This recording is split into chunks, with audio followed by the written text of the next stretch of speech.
sa oras na ito natin na binigyan niyo naman po kami ng time na magbasa ng mga banal na salita niyo.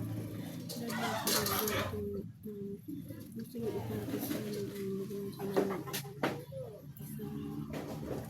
isip at isang puso gaga. Magpagagaling mo sa buhay po namin ito. At nagagat po ng instruction namin. Matanggal na po sa namin naman. Kaya po ang mga namin sa namin ito. Romans 1 chapter 1 to 16. Hindi ko ikahihiya ang magandang balita, sapagkat ito ang kapangyarihan ng Diyos para sa sanlibutan ng bawat sumasampalataya, unay sa mga Hudyo at gayunman sa mga Griego, sapagkat sa magandang balita ay pinakakita kung paano itinuwid ng Diyos ang kaugnayan ng tao sa Kanya.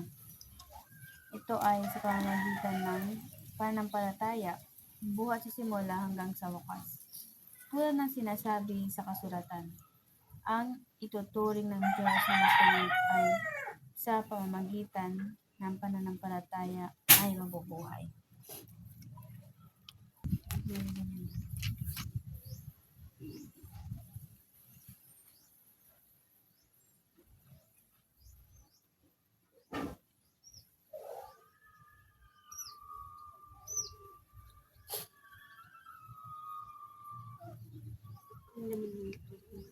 Hindi mo nalalagyan niya kami.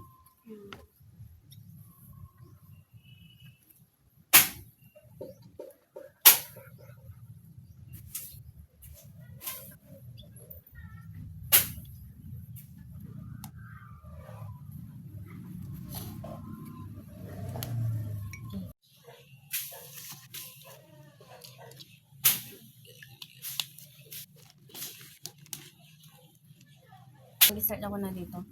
Short lang yung ko, i-share ko. Parang dito sa intro pa lang. Hindi ko ikahihiya ang magandang balita. Di ba sinasabi nila doon yung ang sino man ikahiya ang aking salita, ikahihiya ko din sa harapan ng aking ama. Yan, di ba? Alam mo yun? Yung sinasabi nila ate nice na. Yun? Hindi ko ikahiya ang Diyos. Kung tinawag niya ako, go. Kasi ayaw kong ikahiya niya ako sa ng ama. Alam mo yun? Ayun. Hindi ko ikahiya ang magandang balita. Sapagkat ito ang kapangyarihan ng Diyos para sa isang katauhan. Tapos dito, parang yung pinaka-highlight dito yung iniligtas tayo ng ating pananampalataya. Sabi dito, pananampalataya lang ang magliligtas sa atin. Kasi, maraming taong gumagawa ng mabuti, yung pagdodonate, pagbibigay ng mga relief goods, ganun, pagtulong sa kapwa.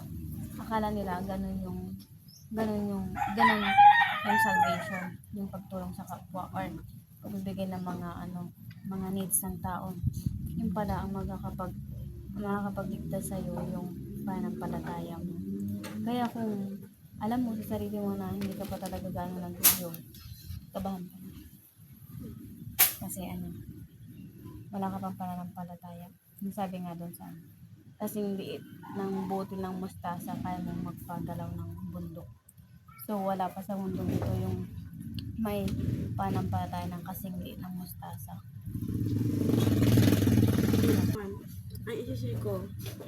Sabi mo din, pero nagtuwang ko natin yung Griego. Sabi niya, hindi ko ikinakahiya ang mabuting balita tungkol kay Kristo, sapagkat itong kapangyarihan ng Diyos sa kaligtasan ng bawat nananampalataya, unay sa mga Hudyo at gayon din sa mga Griego. Sabi niya,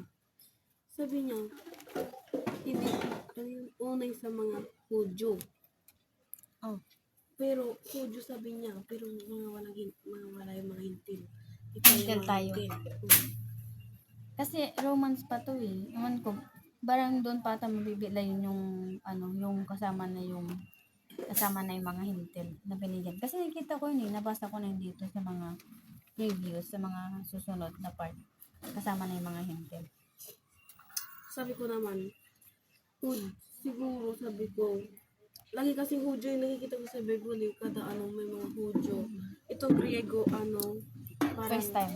oo, parang bago lang siya na, narinig ko, nabasa ko. Tapos, na-feel ko na, ganun nga pala tayo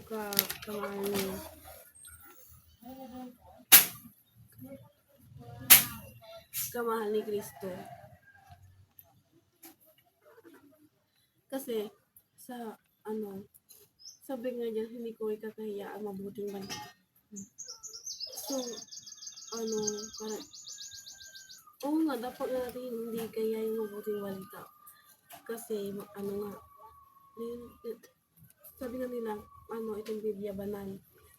Tapos, pero bakit yung mga ibang tao na hindi pa sila nakabasa ng Bible,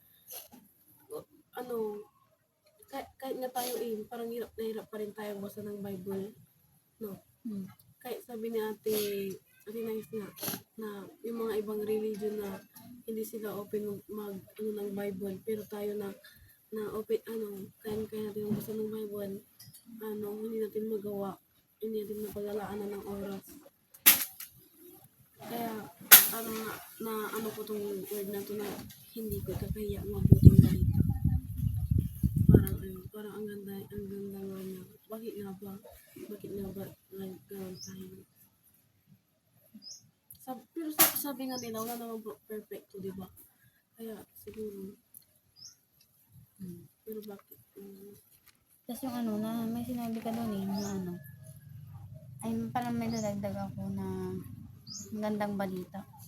Kasi yung magandang balita ang magsasurvive sa atin ang salvation natin. Tapos ito yung way para mas mapalapit tayo kay Lord, para mas malaman natin siya. Eh bakit natin kahihiya kung ito yung magdiligtas sa buong katao? Diba? Kaya dapat mas ipagalat pa natin ito. Pakarap pa natin ito para mas maraming tao yung masasave. At maraming pa makakilala tayo. Peace. Ikaw eh. Yun na. Okay ka na?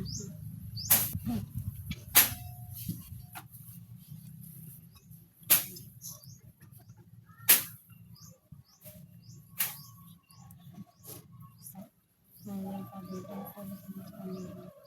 Alam sa pamilya, dahil nakapasaya ng pamilya ko naman yung magandang balita sa pamilya.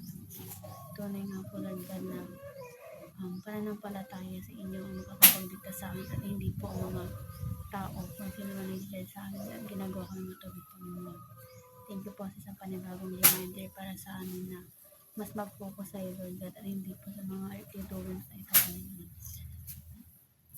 Pinapanalangin ko din po ang kaligtasan ng bawat isa. Ganun din po ang more sharing po na mangyari sa dito sa tahanan na ito Panginoon. Kaya na po nawalagi ang mga sa bawat isa. Protektahan at gabayan niyo po kami, Lord God. Ito po ang panalangin. May we pray. Amen.